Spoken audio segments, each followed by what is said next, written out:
Hello, everyone, and welcome to Discover Rising Tides, How the Outside Makes the Inside Better. I am Jeanne Gallagher, and I'm here with Denise DeGaulle. Hey, Denise. Hello, hello.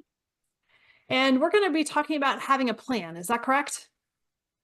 Yes. We are talking, we've been talking about, um, we're now well into the first part of the year, but we're still talking about resolutions and creating, that theme for the year. And so, we've got this theme, this overarching theme. That's great. What are you going to do with it? Right? So we do need to step back and create a plan. Mm-hmm. Why? A plan transforms a resolution into a roadmap. And let's be real. I mean, granted, it's not necessarily a paper roadmap anymore, though I do still have an atlas upstairs. If we're driving someplace, we need to know how to get from point A to point B. One, you need to know where you are, right? Mm-hmm. That's your theme, or the theme for the year. But where do you want to go with this theme? Right. And so you can have, where you are, where you want to go. Mm-hmm. And if you don't know exactly where you want to go, that's some time to, maybe take a little bit of time to write some of those things down, journal about it. What is it that I want to accomplish with my idea of impact? How do I want to impact people? Right? How would I know that I have achieved that? What are those three things? And I always recommend three, no more than three, right? Your brain can't think of more than three, right? So I think that's really important. So you have where you are today, where you want to go. How are you going to get there? You need to have a plan. You need that roadmap. And what I think is always interesting is people like, I don't know where to start. You have to start somewhere, right? They always say the journey of 1,000 miles starts with that one step. And that one step can be scary, but it doesn't have to be. It could be the smallest little thing. So impact for me, I want to impact people in a different way. I have up-leveled the conversations I want to have with people, one with you here on Discover Rising Tides, but also on my podcast, right? I know what I used to talk about, but now how do I raise it to that next level? And I'll be honest, the other day I was kind of not solely vacillating. I was procrastinating. I knew I needed to record a couple of podcasts. I've written them. I know what I want to talk about, but why was I like procrastinating? It's that first little step. It's scary, but you know what? Once I started recording, it was me and the camera and just blah, blah, blah, which I can do pretty well. It is, but you're right. It is that first initial. I find that's a really great analogy for everything. I find that with my to-do list. When I start my to-do list, I look at it because I set it up the day before. So when I know that what I'm going to do is written on paper and I know, and it's numbered, I know where I'm going to start. It kind of happened this morning. I looked at it, I'm like, I don't really want to do any of that. So I have to pick something that I want to do to get me started. It's like that warm-up round. And then once I get into a groove, then I'm good. But but you notice that with anything, whether it's exercise or changing your eating habits or anything that we're talking about, it's that first initial start that's hard. Yeah. And think about it, they could be that start could be the simplest thing. So you want to lose weight, feel better, drink a glass of water, 8 ounces of water the first thing you wake up in the morning. Do you know how many people are dehydrated all day long because they don't drink enough water? Like 90% of people. Guys, that's crazy. All you need to do is start your day on the right, that right foot. When you get out of bed, 8 ounces of water. You'll actually notice how different you feel. And was that really hard? It's not really hard. It's just a matter of, like you said, like we were saying, just taking that first step. And I think, I always talk about, the plan, prepare, right? And prioritize. Prioritize and then prepare. So this is just something that we need to go back to and, prioritize. What are the three things that we want to accomplish and how are we going to do that? I like That that. And is, I think three things makes it simple, because when you're thinking about changing your habits and your patterns, that is so broad and it's so overwhelming, but you have to identify it and simplify it. yes. I think, one of the other reasons why I don't love this concept of the resolution, and I like the theme, because resolutions focus on fixing something that's not right, something that's broken, something that's wrong, right? This concept of the theme and taking the steps to get to from point A to point B in December of 2025, right? Because it's a Mhm. yearly theme, unless you decide to do it quarterly. I have Mhm. a client who's doing that. Um, it's really about growth, opportunity, and fulfillment. And Mm. for so many women in midlife, we are struggling with the fulfillment piece because we're taking care of everybody else. We're doing all of these other things. Now, now we just have these three things that we're going to work on for us, whatever they are, right? So it's not about fixing you. You're not broken. It's just about growing. It's about doing something a little different. Maybe it's healthier habits. Maybe it's setting better boundaries for you. Whatever resonates with you that's going to make you feel fulfilled, feel like you have purpose, and really have control of your life. And that is really, to me, is kind of the bottom line, is feeling like you're in control. Mm. So build some habits that align with your values and your theme for the year, and we'll see where we go. Wonderful. And transform that resolution to a roadmap. Yes. Thanks, Denise. Hello, everyone. This is Jeanne Gallagher, Discover Rising Tides, and I want to just take a moment to talk about my friend, Denise Segal. I am honored to call her as a friend, and I'm so grateful that she gives us her insight during our shows, each show, and talks about healthy living, eating real food. You hear Denise say, eat real food a lot. Well, she means it, and she knows what she's talking about. She is an amazing healthy living coach, curator at Living Healthy List. And if you ever have any questions about what is real food, why does it matter, how does that apply to me, how do I change, what do I need to do, how do I even create a healthy living shopping list, make sure that you call her. She is your healthy living coach, and you can find her at healthylivinglist.com. Hello, everyone, and welcome to Discover Rising Tides, How the Outside Makes the Inside Better.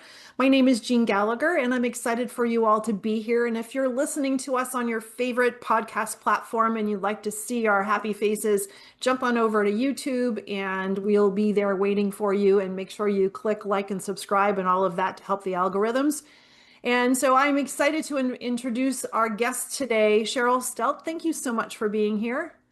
Oh, thank you, Jean. It really, I love your show. I love what you're all about. Thank I you. just went for my walk in nature and I'm ready Ah, to go. beautiful. Oh, perfect, perfect, perfect. So Cheryl is a master healer and a spiritual coach. And before we talk about your walk and how that really affects you and all of that detail, how did you tell us about your background? Where did you start? How did you get to where you are today? Well, I never thought I would be anything spiritual in my life. When I was a kid, none of this was ever a dream.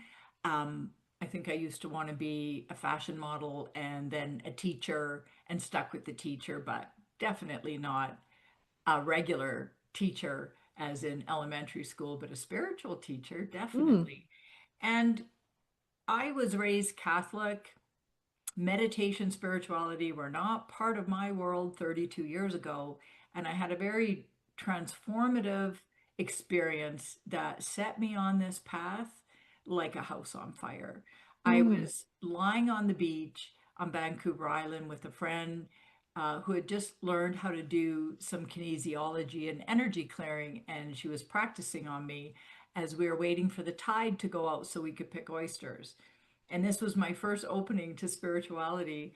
And all of a sudden, there was this giant ball of white light floating above me. And Mm. it just had the most immense love I had ever felt in my life. And I started crying.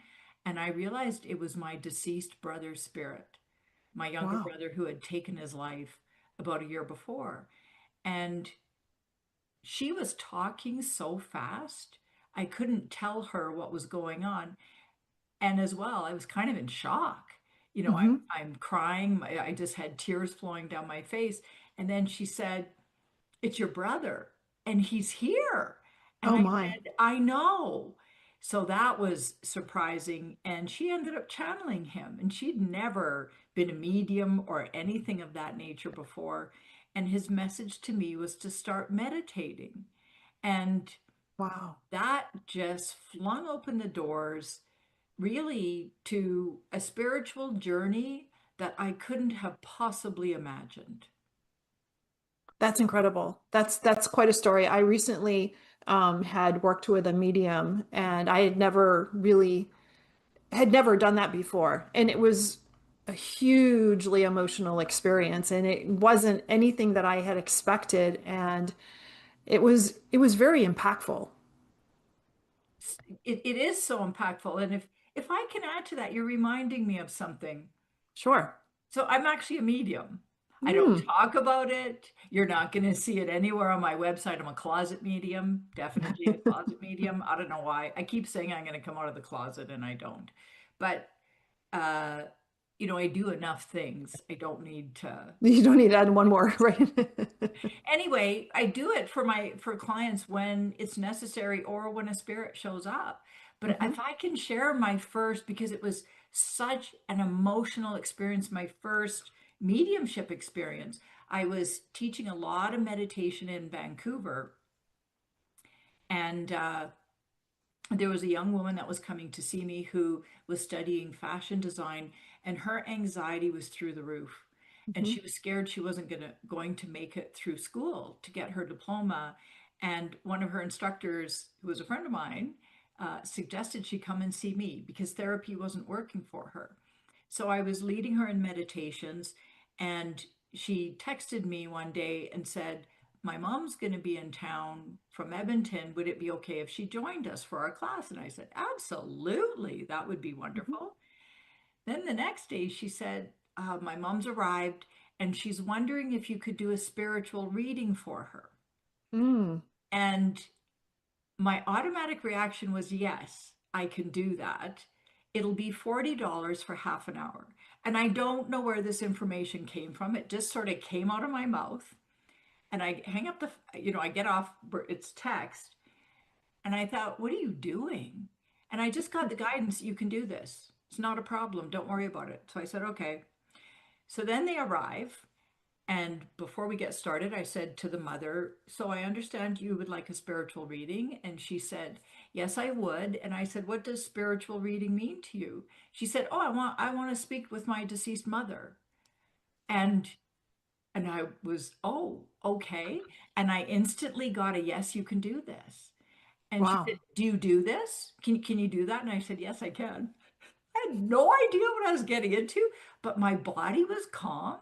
It was like I had this knowing. So we get through the class, and then I'm doing the reading, and I'm sitting there, and I get Queen Elizabeth on my right.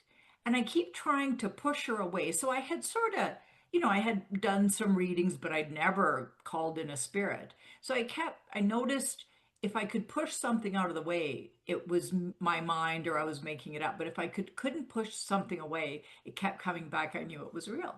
So kept pushing Queen Elizabeth away, and she kept coming back. And then she takes this cane and she's hitting it on the floor like, "It's me, I'm the mother." And I'm thinking, "Well, you're the queen mother." So then I asked them, I said, "Any chance your mother looked kind of like Queen Elizabeth?" And they both burst out laughing, and they said, "She not only looked like Queen Elizabeth, she dressed like Queen Oh Elizabeth, my gosh. she acted like Queen Elizabeth, and she wanted us to call her queen all the time." And I Oh said, boy.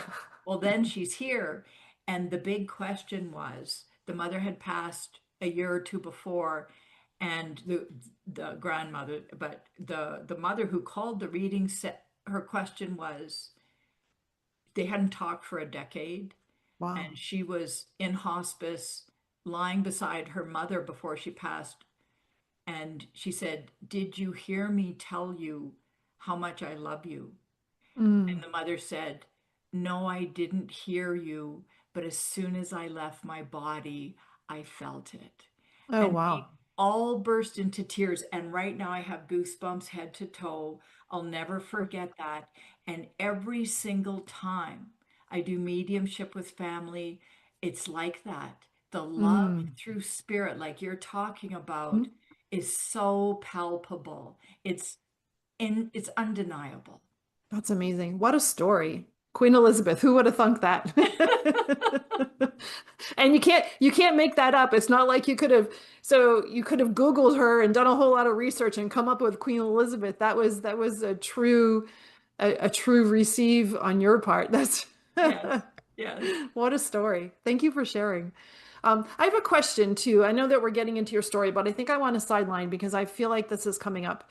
Um, would you mind sharing your meditation practice? Because I know after we talked yesterday, it's really an important part of you and your healing and your ability to heal others. And could you break down what that looks like?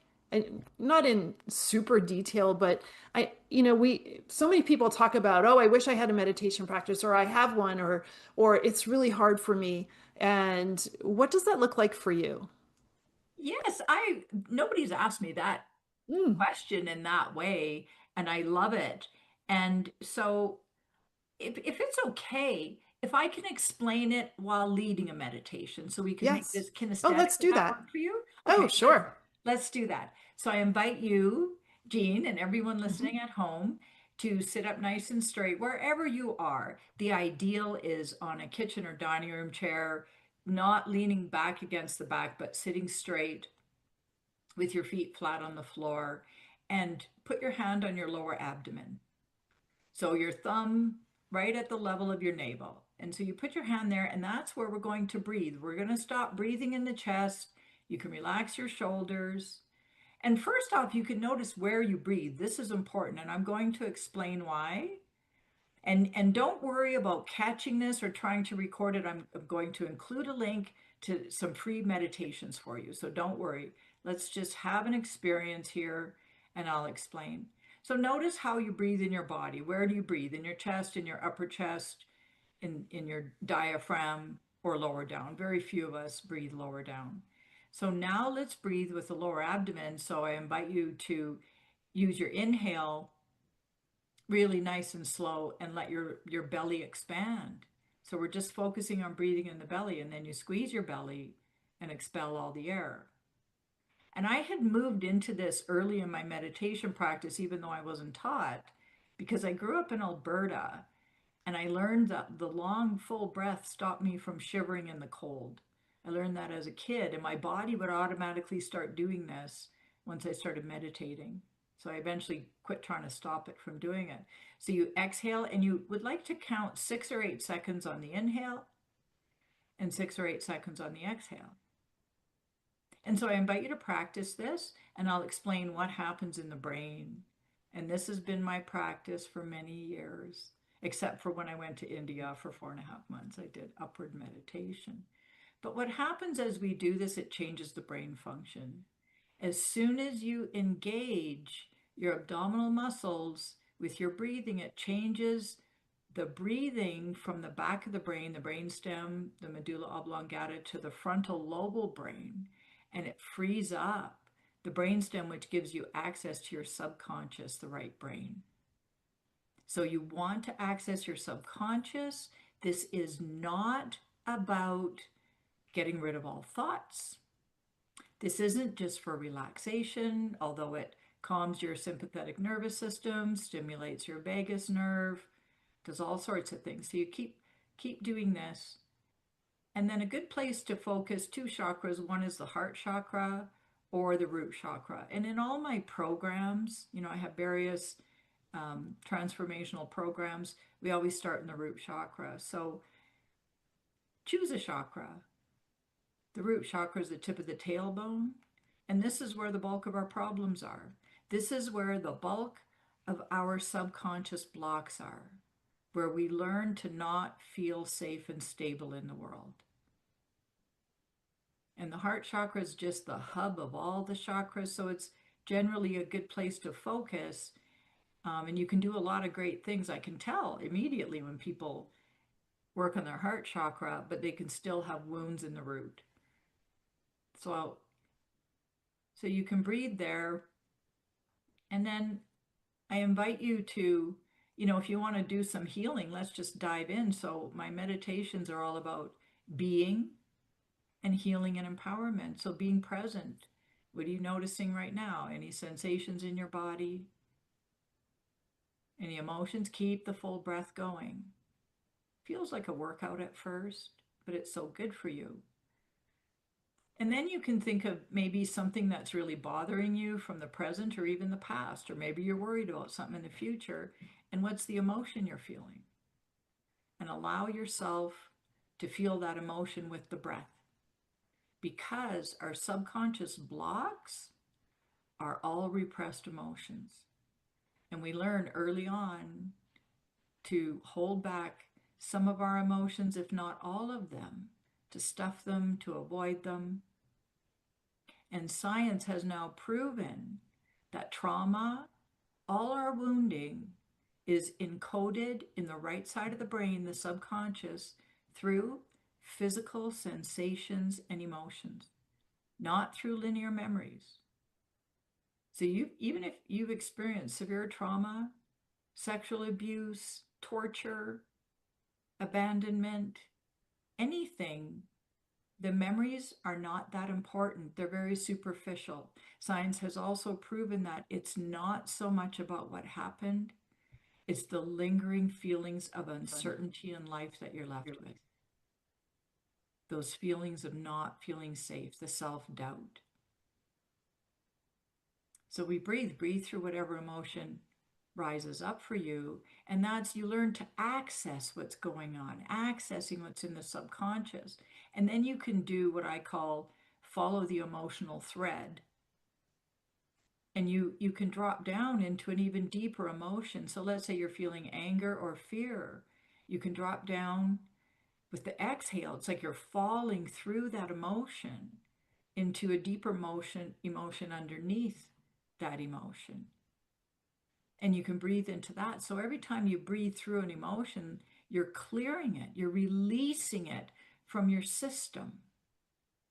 So you keep breathing into the emotion, and you can keep doing that. I could lead a 45-minute meditation if you wanted, or 20.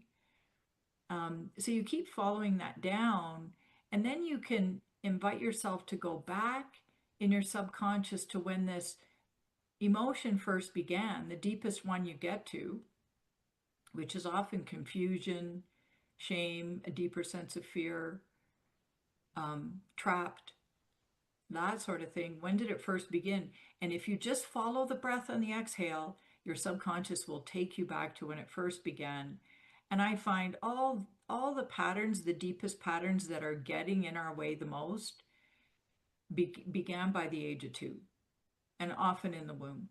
So you can ask your subconscious that, and then you breathe through it. You let yourself become that younger version of you. You don't have to know the exact age, but you'll get a sense of it. Because remember, it's not the memory. It's the physical sensations and emotions. So any physical sensations you feel, welcome them. That's your body releasing the wounds. That's your body releasing the blocks. And the deeper layer is the emotions. And then we can go through sort of a little bit of a reparenting technique. That's the empowerment to let your younger self know that you didn't deserve it. Whatever happened wasn't your fault, that the people around you were wounded. You did nothing wrong. So it's disarming the younger self. And then you can reparent as the adult you are, still using the full breath. Reparent your little self, loving them up, telling them how lovable they are, and then watch the younger self's emotions change. And this is where you get the clarity of who you are, why you're here, and what you're about. And eventually your true calling is you continue to go deeper And as the little one, you start to access more of your soul and your inner truth. So that's it in a nutshell. And then whatever you discover in your younger self, the truth that maybe you're meant to be free, or maybe it's this knowing that you're a bright, shining light and you're meant to have fun, whatever it is, then you want to meditate on that and repeat that. And it reprograms your subconscious by taking advantage of the brain's neuroplasticity. So you're creating new energy pathways that go through your brain, and you're abandoning those old highways, the neural pathways in the brain. You abandon the old ones. They're like highways. It's like being on a freeway. You automatically use those. So you quit using those and you start to form new neural pathways. And that's the type of meditation I Wow. teach, and I've been practicing Thank for a you. very long time. Thank you. Thank you very much. That was very intentional. Yes. Wow. Fantastic. I Yes, feel calmer. and I'm sorry. I feel calmer. Awesome. Awesome. And the thing is, you need your brain. You need that subconscious brain will speak to you just like it's a left brain, but it's not. So those thoughts are very important. I've Mm. never bought into the letting go of all thoughts. It's never worked for me because I can't, Hmm. Hmm. like And it's most one of the people. things that I've always struggled with too. And I've been practicing yoga for 20 years, I think, anyways. And um, I'm always challenged with that piece because the brain, it's very difficult. The more you focus on your breath, the easier it allows you to not focus on the thoughts as much. However, they do reoccur, and even if you're trying to let them float away, they don't. But what your practice is to acknowledge them and utilize those as a tool. Exactly. Mm. Exactly. And, with respect to breathing into our blocks, Hmm. the repressed emotions and our wounding and our trauma, it's I do a lot of chakra readings, many chakra readings, and I don't see the chakras the way you typically see them, with the mandalas or the lotus flowers and petals and everything and all the colors. I see them as energy centers, as light. Mm. Kirlian photography has proven we're made of light. And I see the blocks as black. They're like black balls or lumps or blobs or that sort of thing. And it's where the energy is not flowing. So when you're Mm. breathing into any kind of wound or stuffed emotions, you're breathing into literally where the energy is not flowing because it's stuck in there. And the more intense, the bigger the block is. So you feel it when it frees up. And Mm. and so whenever I work with people, I do always do a longer chakra reading in the beginning and then one at the end. So at the end, I can let them know about all the progress that they've made and then give them homework meditations and practices to do later on. And it's really about teaching people how to become their own energy workers. Oh, interesting. That is, and it is, you're creating a skill that they can carry into their own personal practice and not dependent upon you, and it gives them an opportunity to expand that themselves. That's right. That's right. And I would say by far the majority of people I work with are already spiritual. They've Hmm. already meditated. They've done all sorts of different things, and yet they're feeling unfulfilled. They know that they're meant for more. Um, and I just help them break through to their true calling, to that deeper understanding of themselves.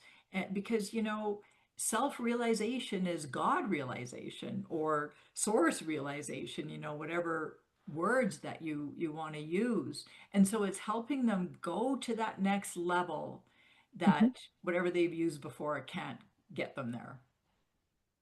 Very interesting. Thank you. Thank you very much for sharing, and thank you for leading us all through that Oh, super helpful meditation. my pleasure. Now, what is a master healer? How do I can't believe I call myself that sometimes because I used to have this sort of unworthiness issue and imposter syndrome, and it was even hard to own the label of healer, that title. I own Master Healer. There is nothing that I can't help. There isn't anything that I can't help anybody heal. And I just have so much experience. I Mhm. had so much to heal in myself. I'm still not finished. I've studied multiple modalities and developed my own certification program. So I teach people how to do what I do. And all the clients of mine that have done a ton of work, they all say the same thing. Cheryl, nobody goes deeper than you. I go Mm. deep. I get, we can get into the womb even at the moment of inception. We can heal anything. That's very, how does that work? How are you able to access that, or how are people able to delve into those, their historical happenings, performance, wounds, whatever terminology you want to encapsulate that with? How are you able to lead them through that process? Well, it's number one, being very in tune. So I do all my work now online because we're all one. There Mhm. really is no separation. So it doesn't matter where you are in the world. You could be in South Africa. Uh, And so when I work with people, they're lying down. So I'm not leading them in meditations. They're lying down so Mhm. they can be as relaxed as possible.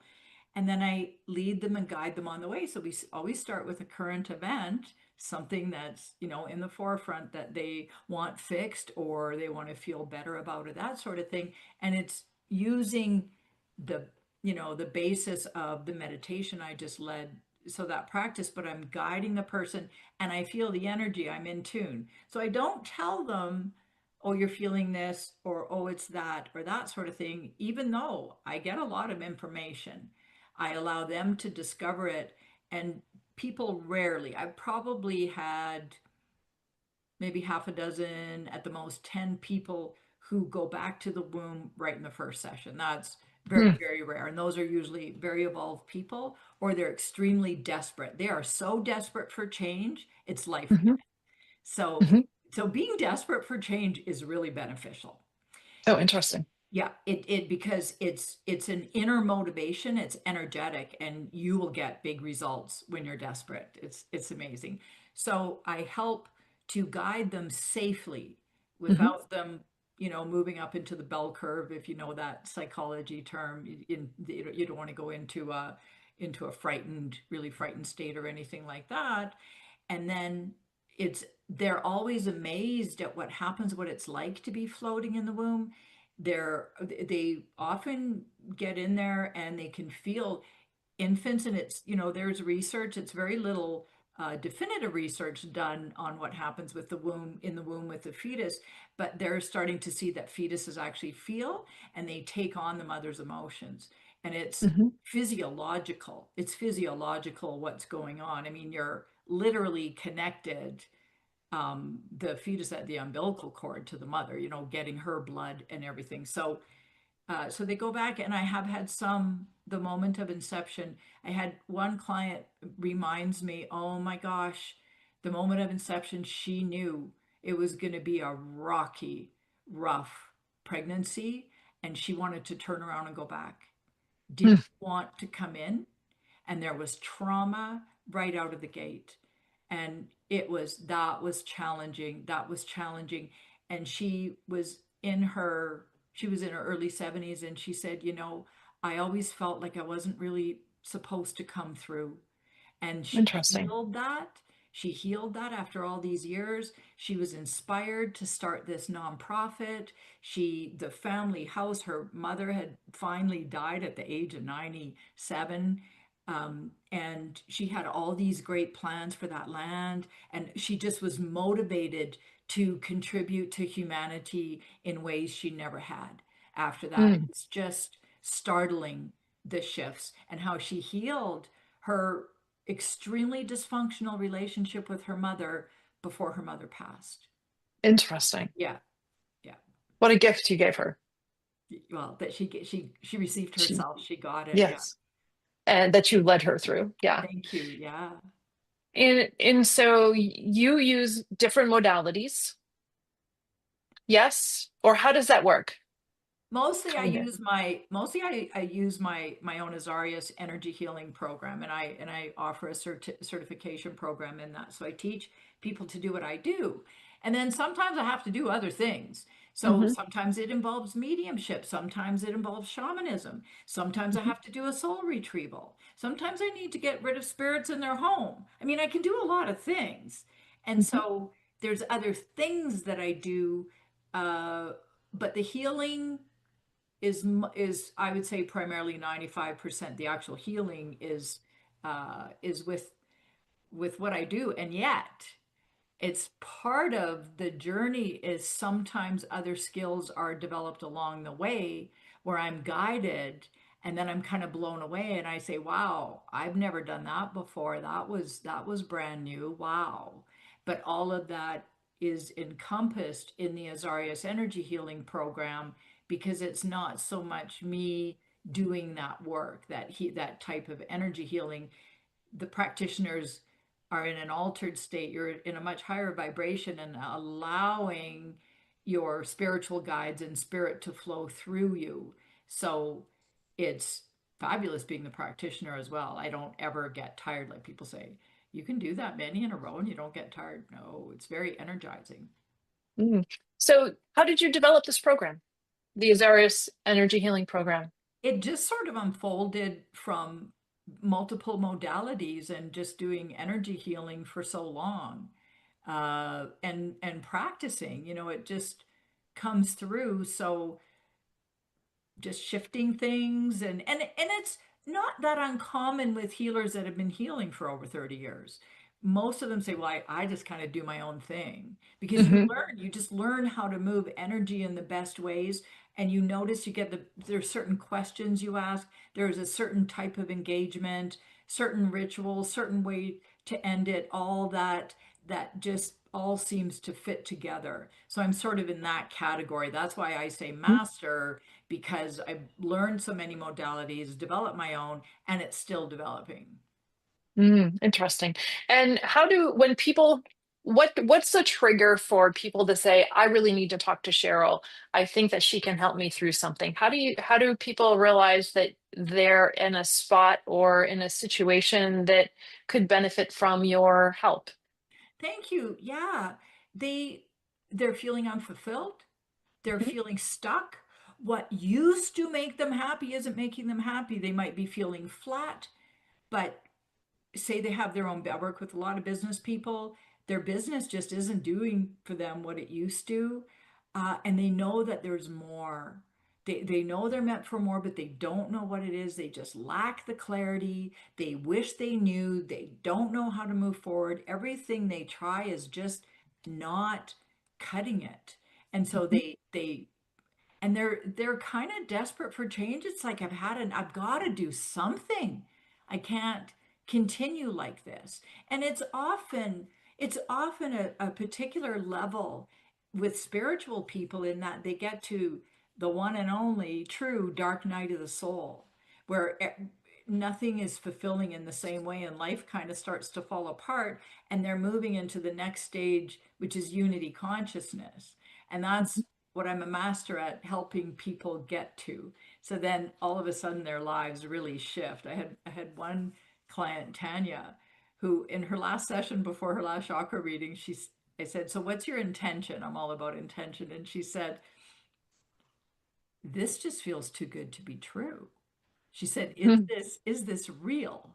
What can you tell me about what's going on with me? I'm just living in a way now that just feels too good to be true. So, and that's kind of what it feels like. It's life really shifts, because it's when you become a master at something, when you become really good at something, and you've learned everything you've been meant to learn, and it just doesn't do it for you. And it's a time of unlearning, a time of surrender, a time of allowing, and you can't force it. And you really, most people by far need someone to help them through that phase. And those are really the people I help. So they're already spiritual, but they're feeling unfulfilled, and life is not where they want it to be. They know there's more for them. Interesting. And you have written 2 books and you have a new book coming out, yes? I have 3 books. My new book is out. I just don't Okay. have it on my shelf right Oh, now. okay. So yeah, that's From Block to Powerful, the spiritual guide to unlocking inner clarity and authentic power. And authentic power, I know those words are used a lot, authentic Hmm. and power, and even using them together. But I just have to tell you, when I do group energy healings, it's always so interesting if it's a session on power Hmm. and what power is for women. They all have these words and these descriptors of how they want to feel and all that. And then when it's all done, power is peace, power is calm, Mm. power is calm, power is Mm. quiet. And that's the divine feminine power that we're all here to be in. And you use the feminine as the adjective, and that totally makes sense versus a more masculine power. Yes. Yes, I like how you describe that because that's easy to understand or understand the impact of that and what that can do for you, for people. Yes. Interesting. So this has been a fascinating conversation. And a bonus, we were able to be walked through a beautiful meditation. So I didn't even that wasn't on the bingo card today. No. So thank you so much for that, Cheryl. How do people get in touch with you and reach out if they'd like to spend some time with you? Well, one of the easiest ways is just click the link in the show notes and sign up for the meditations, and then you'll have that, and you'll be on my email list. The other way is you can go to my website, Mhm. starofdivinelight.com. So all one word, starofdivinelight.com, and you could click on an insight session, so you get one psychic hit if you have a question, and we can talk, and I can help you understand your situation better, maybe give you some tips and that sort of thing. Chakra reading. There's a lot of resources there. You can find a lot of information. And I'm on Instagram and LinkedIn. Fantastic. Sarah, this has been fascinating. Thank you so much for your time and sharing everything that you do with us and the listeners. I appreciate you so much. Thank you. It's really a joy to connect with you, Jeanne, and be a part of your mission. Thank you. Thank you so much for listening today. Today's show is sponsored by Seaside Solutions, my financial services company. As a business owner, it's easy to be pulled in many different directions, and often taking care of yourself plummets to the bottom of the list. For me, I find myself outside to reground. My time outdoors helps me manage my day more effectively and be more present for my clients. Through this, Discover Rising Tides was born. At Seaside Solutions, we truly believe that education is the foundation of financial wellness. Our primary focus is to provide guidance that is designed to help you achieve your long-term financial goals and visions. Working with a plan allows space for doing more things that you love, like being outside to make the inside better. If I can help you create or realign your plan, or if you would like to be added to my weekly newsletter, please let me know. This week's topic was 5 ways to set more achievable goals. Your referral means the big, beautiful world to me. And if I can help, please let me know. And thank you so much for listening, and see you next time.